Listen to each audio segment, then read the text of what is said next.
চামরিচ, রসুন, ভিনেগার আর সরিষা দিয়ে আমার সসটা বানানো। আপনারা চাইলে বানাতে পারেন।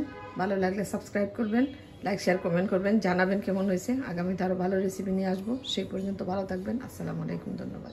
আলাইকুম, আমি স্কেলের থেকে শামসুন নাহার। আমি আজকে আরেকটি নতুন রেসিপি নিয়ে আসছি। ধনেপাতা দিয়ে রসুন, কাঁচামরিচ আর ভিনেগার এই দিয়ে আমার একটা সস বানাবো।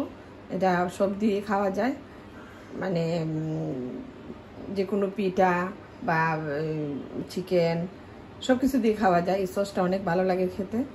আমি পিঠার জন্য বানাচ্ছি, চিতই পিঠা দিয়ে খাবো সসটা।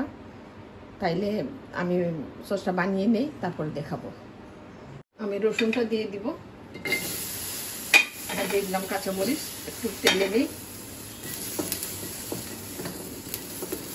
আর একটু সরিষার সাথে দিব, সেটা আমার ব্লেন্ড করাই আছে, একটু দিয়ে দিব। আমি একটু টেলে নিই। ধনে পাতাটা দিয়ে দিব। ধনে পাতাটা একটু নরম করে নিই, নরম করলে ভালো হয়। আপনারা করতে পারেন বা কাঁচাও দিতে পারেন, সমস্যা নেই, কিন্তু একটু জাল দিলে কালারটাও সুন্দর আসে। তারপর আমি ব্লেন্ড করে নিব।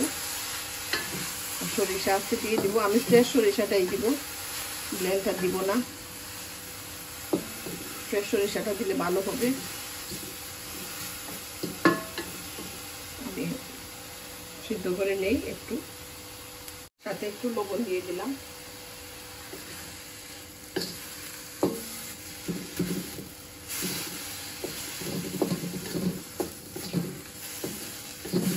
খেতে খুবই ভালো লাগে।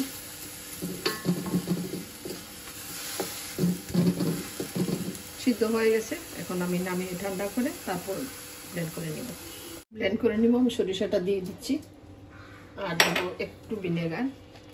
লবণ তো দেওয়াই আছে, পরে দেখে দেওয়া যাবে লবণ। সসটা খেতে খুবই ভালো লাগে, আপনারা করবেন, দেখবেন ভালো লাগবে।